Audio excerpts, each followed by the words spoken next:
Good morning and Merry Christmas. I'm very happy this morning that I can give you this beautiful Christmas story. It's called The Parable of Christmas, and it's written by another pastor. Her name is Barbara Brown Taylor. It's one of my favorite Christmas stories. I always make sure I get it out every year and read it. And I want to thank the folks of St. Paul Lutheran who are allowing me to use their sanctuary and their Christmas tree. I wanted to do this at my house in front of our tree. Uh, let's just say, just a little noisy over there. So I came over here where it's nice and quiet. So I offer you this story, The Parable of Christmas, and my gift to you this morning. Once upon a time, or before time, actually, before there were clocks or calendars or Christmas trees, God was all there was. No one knows anything about that time because no one was there to know it. But somehow, in the middle of that time, before time, God decided to make a world. Well, maybe God was bored, or maybe God was lonely, or maybe God just liked to make things. Thought it was time to try something big. Whatever the reason, God made a world, this world, and filled it with the most astonishing things, with humpback whales that sing, white striped skunks that stink, birds with more colors on them than a box of Crayola crayons. The list is way too long to go into all of it, but suffice to say that at the end, when God stood back and looked at it all, God was pleased. Only something was missing. God could not think what it was at first, but slowly it became clear.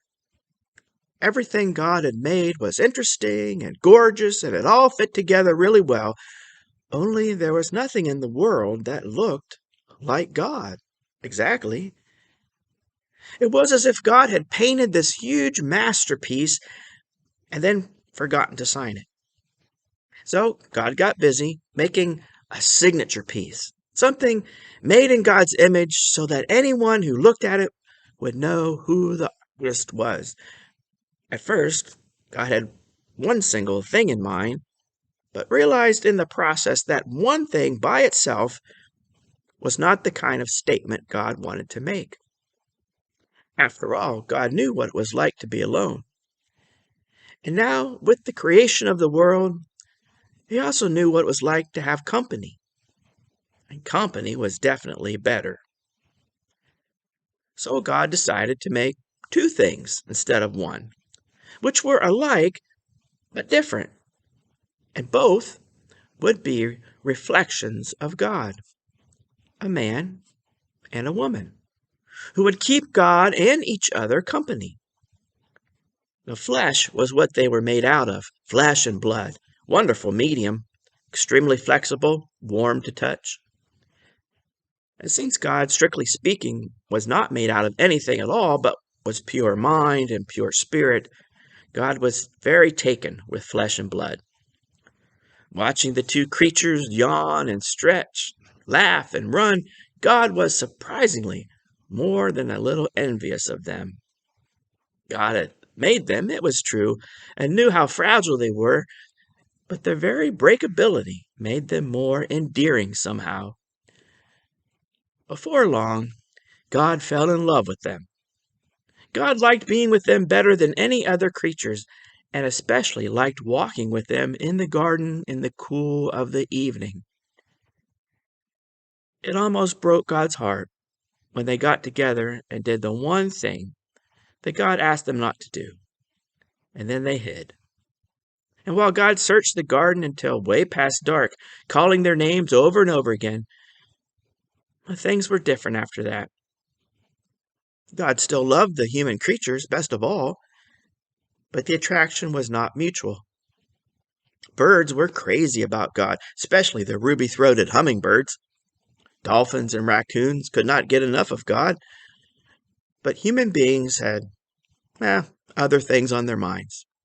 They were busy learning how to make things, grow things, buy things, sell things, And the more they learned to do for themselves, the less they depended on God.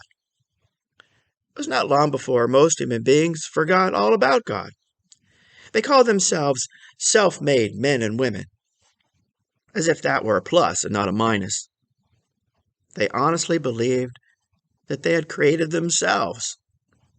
And they liked the results so much that they, divided themselves into groups of people who looked, thought, and talked alike. Well, those who still believed in God drew pictures of God, but they looked just like themselves. And that made it easier for them to turn away from the people who were different. You would not believe the trouble this got them into. Everything from armed warfare to two cities split right down the middle, with one kind of people living on one side of the line and another on another side of the line. Well, God would have put a stop to it right there, except for one thing. When God had made human beings, God had made them free. And that was built into them, just like their hearts and brains were. And even God could not take it back, without killing them. And so God left them free. But it almost killed God to see what they were doing to each other. God shouted to them from the sidelines, using every means imaginable, including floods and famine and messengers. God got inside people's dreams. And if that didn't work, God woke them up in the middle of the night, whispering to them. But no matter the method employed, however, God came up against the barrier of flesh and blood. They were made of it. God was not, which made translation difficult. You see, God would say, "Please stop before you destroy yourselves." But all they could hear was thunder. God would say, "I love you as much now as the day I made you." But all they could hear was the loon calling across the water.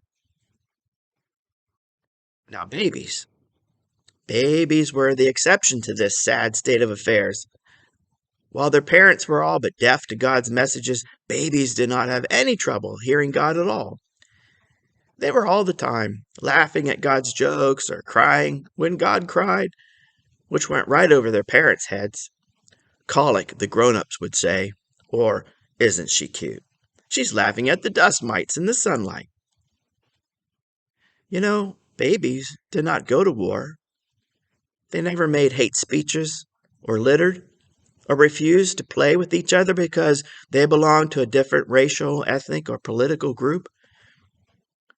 They depended on other people for everything necessary to their lives. And a phrase like self-made baby, that would make them laugh until their bellies hurt. Now, while no one asked their opinions about anything that mattered, which would have been a smart thing to do, almost everyone seemed to love them, and that gave God an idea.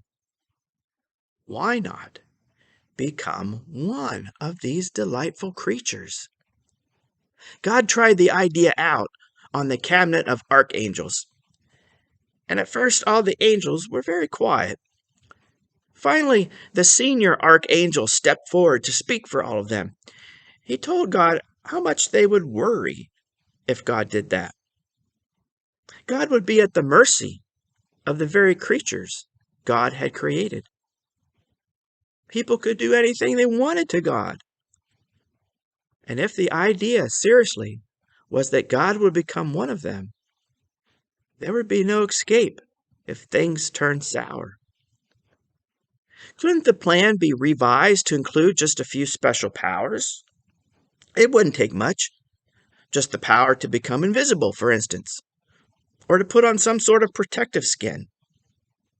The baby idea was a stroke of genius, the angel said. It really was. But it lacked adequate safety features.